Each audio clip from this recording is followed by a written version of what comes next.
Hey guys, welcome back to my channel. आज का हमारा टॉपिक है वर्किंग मेमोरी मॉडल। आज हम देखेंगे कि वर्किंग मेमोरी मॉडल होता क्या है, किसने प्रपोज किया और इसमें जो मेन कंपोनेंट्स हैं वो क्या हैं। फिर हम डिस्कस करेंगे इसके स्ट्रेंथ्स और वीकनेसेस के बारे में। So make sure to watch this video till end ताकि आपको सब कुछ प्रॉपरली समझ आ जाए। तो शुरू करते हैं आज की video with what is working memory model. तो बेसिकली वर्किंग मेमोरी मॉडल एक साइकोलॉजिकल थ्योरी है जो एक्सप्लेन करती है कि हमारा माइंड इंफॉर्मेशन को कैसे प्रोसेस करता है शॉर्ट टर्म में। इस मॉडल को 1974 में एलन बेडले और ग्राम हिच ने प्रपोज किया था। उन्होंने कहा था कि शॉर्ट टर्म मेमोरी सिर्फ एक सिंपल स्टोरेज सिस्टम नहीं है, बल्कि एक एक्टिव वर्क स्पेस है जहां हम साइमल्टेनियसली इंफॉर्मेशन होल्ड भी करते हैं और प्रोसेस भी करते हैं। फॉर एग्जाम्पल, जब आप किसी नंबर को याद करते हुए सोल्व करते हैं, फॉर सपोज 23 + 74, तो आपका ब्रेन सिर्फ नंबर स्टोर नहीं कर रहा बल्कि उन्हें एक्टिवली मैनिपुलेट भी कर रहा होता है। यही प्रोसेस वर्किंग मेमोरी के अंदर होता है। अगर हम वर्किंग मेमोरी मॉडल के मेजर कंपोनेंट्स की बात करें तो बेसिकली 4 मेन कंपोनेंट्स हैं इस मेमोरी मॉडल के। पहला है सेंट्रल एग्जीक्यूटिव। सबसे पहले यही कंपोनेंट आता है, सेंट्रल एग्जीक्यूटिव। सोच लीजिए कि एक मैनेजर है जो पूरे सिस्टम को कंट्रोल करता है। ये डिसाइड करता है कि किस चीज़ पे अटेंशन देनी है और किस इंफॉर्मेशन को इग्नोर करना है। इसका मेन रोल होता है अटेंशन कंट्रोल और कोऑर्डिनेशन बिटवीन अदर पार्ट्स। लेकिन इंटरेस्टिंग बात यह है कि सेंट्रल एग्जीक्यूटिव इंफॉर्मेशन स्टोर नहीं करता, बस उसे मैनेज करने की कोशिश करता है। सेकंड जो मेजर पार्ट है, मेजर कंपोनेंट है, वो है फोनोलॉजिकल लूप। ये इस सिस्टम साउंड और लैंग्वेज बेस्ड इंफॉर्मेशन को हैंडल करता है।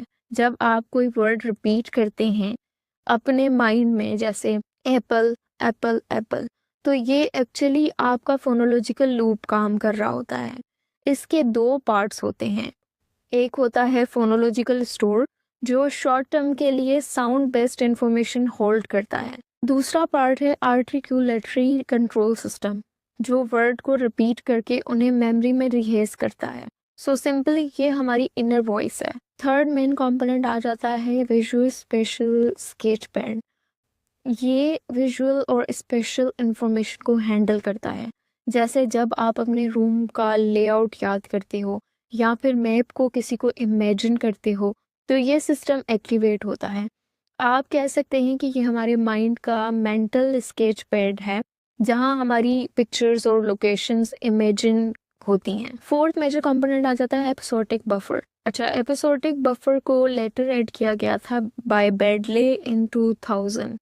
इसका काम है अलग अलग सोर्सेज से इंफॉर्मेशन को कंबाइन करना, जैसे visual, auditory, long term memory, और इन्हें एक meaningful episode banana. For example, जब आप एक मूवी सीन को या तो याद कर रहे होते हैं या फिर इमेजिन कर रहे होते हैं, तो उसमें साउंड, इमेज, आपकी जो फीलिंग्स होती हैं वो सब कंबाइन होती हैं।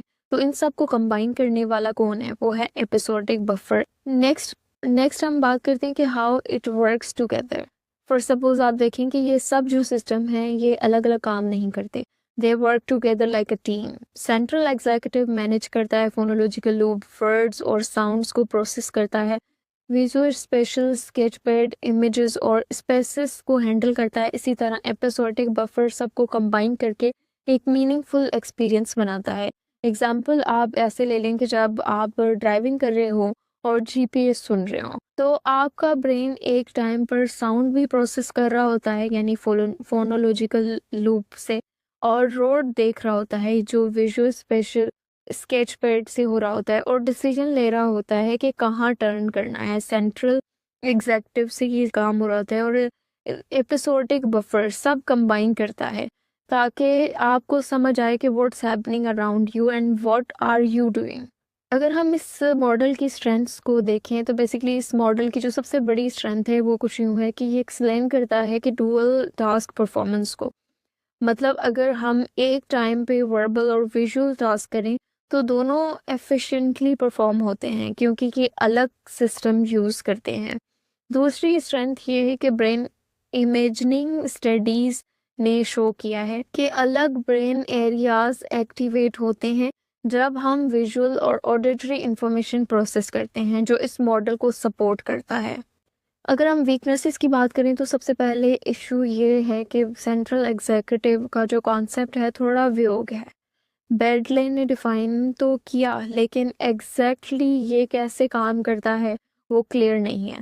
दूसरे मॉडल्स मेनली फोकस करते हैं वर्किंग मेमोरी पे, लेकिन ये नहीं बताते कि इंफॉर्मेशन लॉन्ग टर्म मेमोरी तक कैसे जाती है। So overall working memory model एक रियलिस्टिक और डिटेल्ड एक्सप्लेनेशन देता है कि हमारा माइंड एक्टिवली इंफॉर्मेशन प्रोसेस करता है instead of just storing it. और यह हमें समझाता है कि हर मोमेंट हमारा ब्रेन साउंड इमेज अटेंशन को एक सिस्टम के ज़रिए मैनेज कर रहा होता है। और नेक्स्ट टाइम जब भी आप मल्टीटास्किंग करते हुए कंफ्यूज हो जाओ तो याद रखना, it's not your fault, it's just working memory doing it's complex job behind the scenes. अगर आपको ये वीडियो पसंद आई है तो इसको ज़रूर लाइक करें, सब्सक्राइब करें और कमेंट ज़रूर करें और मुझे बताएं कि नेक्स्ट किस टॉपिक पे आपको वीडियो चाहिए। साइकोलॉजी और इंटरेस्टिंग कॉन्सेप्ट्स के लिए साथ मिलते हैं नेक्स्ट वीडियो में। Bye bye.